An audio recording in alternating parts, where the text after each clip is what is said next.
We love welcoming guests onto our Expresso studio, but for the past few months, we've had some pretty troublesome visitors. Each morning, bees have been making their way onto our set, and it's been quite a learning curve for us and the crew, figuring out how exactly to deal with them.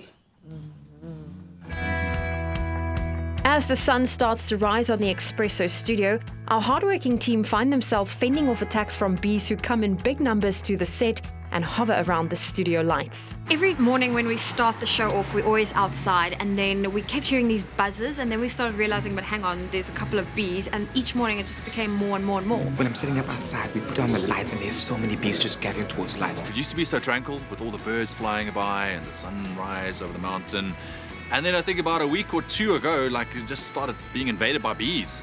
Yeah, it's just become quite dangerous, and I'm allergic to bees, so I don't really want to work outside anymore. I'm highly allergic to them, and I don't have an EpiPen, so I kind of joke with crew on set, and I tell them, listen, if I do get stung, please take me to the nearest hospital. Of the crew, about 4 or 5 of us have been stung. I haven't been stung yet.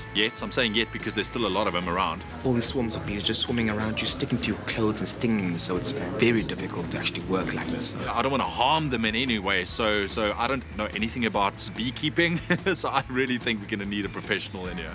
Who better to solve the bee problem than Gerald Reed, the bee whisperer of Cape Town and the man city officials trust for emergency bee removals. Bees will always be attracted to the strongest light that's shining at the moment.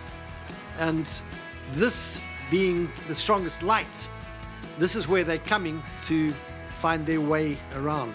Honeybees use the sun as a reference point for communication and navigation to and from food sources, which is why they are drawn towards the big bright lights.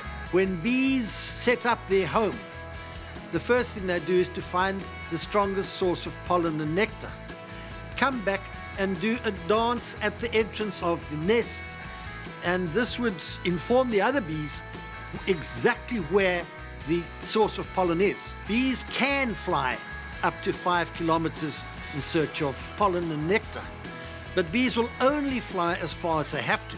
In suburbia, there is so much pollen and nectar in the gardens, they don't have to fly very far, and this makes it a haven for bees because food is what they're living for.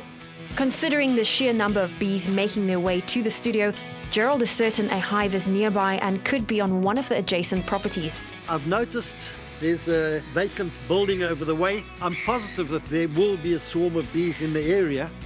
Once we found that nest, we can control your problem here.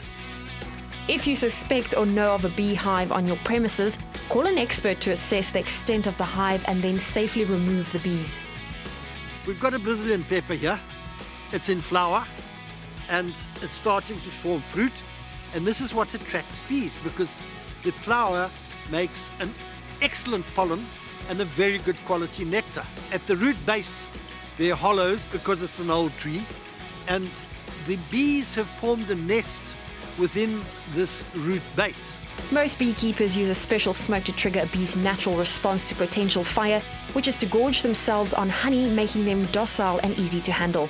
We're going to remove the bees. Yes, that's not a problem. The bigger problem we've got is the smell of the waxen propolis will continuously warn other bees that this is a good nesting spot. And they will continuously be a problem, unfortunately, unless we seal the entrance to where they're nesting now. Bees are not pests. They are vital to the ecosystem, and the more we learn about them, the more responsible we can be about taking care of their environment. By relocating hives in a safe manner, we can live side by side with these fascinating creatures.